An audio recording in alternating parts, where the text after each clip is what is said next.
ದೋಸ್ತ, ಇವಾಗ ನಾವು ಮಂಗಾಯಿ ಗಲ್ಲಿಗೆ ಬಂದಿದ್ದೀವಿ. ಮಂಗಾಯಿ ಗುಡಿ ಮುಂದೆ ಹೊಂಟಿದ್ದೇವೆ. ಇವಾಗ ಇದೇನು ಜಾತ್ರೆ ಮಾಡಕತ್ತಾರಲ್ಲ ಅದೇ ಸ್ಪಾಟ್ದಾಗ ಅದೇವಿ. ಬರ್ರಿ ನಿಮಗೆ ಮಂಗಾಯಿ ಗುಡಿ ತೋರಿಸ್ತೇನೆ.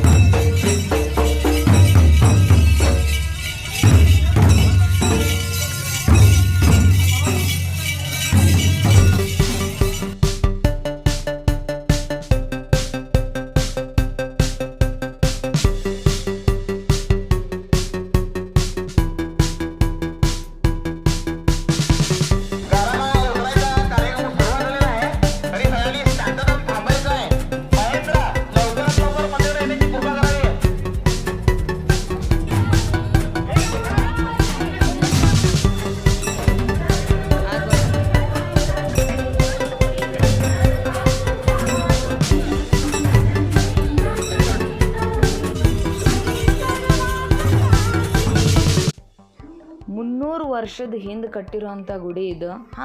ವರ್ಷ ಇದನ್ನು ಸ್ವಲ್ಪ ಪೇಂಟ್ ಅದು ಮಾಡ್ಕೊತ ಇರ್ತಾರೆ. ಯಾಕಂತಂದ್ರೆ ಪ್ರತಿ ವರ್ಷ ಮಂಗಾಯಿ ದೇವಿ ಜಾತ್ರೆನ ಮಾಡ್ತಾರೆ ಇಲ್ಲಿ ವಡ್ಗಾವ್ದಾಗ. ಆ ವಡ್ಗಾವ್ ಜಾತ್ರೆ ಮಾಡ್ಬೇಕಂತಂದ್ರೆ ಫಸ್ಟ್ ಒಂದು ತಿಂಗಳು ಭಾಳಷ್ಟು ರಿಸ್ಟ್ರಿಕ್ಷನ್ಸ್ ಇರ್ತಾವೆ. ಏನಪ್ಪ ಅಂತಂದ್ರೆ ಯಾರ್ಯಾರು ಇದನ್ನು ಪಾಲಿಸ್ತಾರಲ್ಲ, ಇಡೀ ಈ ಮಂಗಾಯಿ ಕ್ಷೇತ್ರದಾಗ ಯಾರ್ಯಾರು ಇರ್ತಾರಲ್ಲ ಅವ್ರು ಯಾರೂ ಕೂಡ ನಾನ್ ವೆಜನ್ನು ತಿನ್ನಂಗಿಲ್ಲ. ಆಮೇಲೆ ತೆಂಗಿನಕಾಯಿ ಹೊಡೆಯಂಗಿಲ್ಲ. ಅದಾದಮೇಲೆ ಟೆಂಪಲ್ ಒಳಗಡೆ ಗಂಟೆಗಳು ಇರ್ತಾವಲ್ಲ ಅದನ್ನು ಯಾವುದೇ ರೀತಿ ಬಾರಿಸಂಗಿಲ್ಲ. ಸೊ ಇವೆಲ್ಲ ಪ್ರತಿಬಂಧ ಇರ್ತದೆ. ಸೊ ಇದೆಲ್ಲ ನಾವು ಒಂದೂವರೆ ತಿಂಗಳು ನಾವು ಮಾಡ್ಕೊತ ಬರ್ತೀವಿ.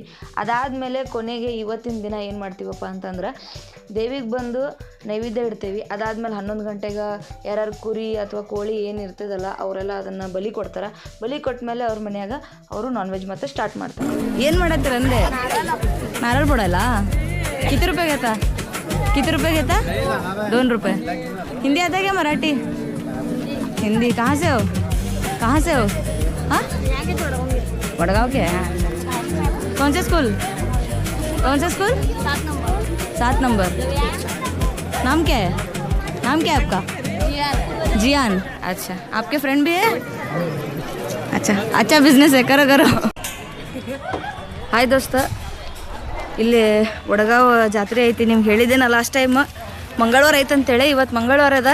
ಇಲ್ಲಿ ನಾವು ಮಂಗಾಯಿ ಗಲ್ಲಿಗೆ ಬಂದೀವಿ. ಅಲ್ಲಿ ಹಿಂದೆ ಕಾಣತೈತಲ್ಲ ಅದ ಮಂಗಾಯಿ ಗುಡಿ.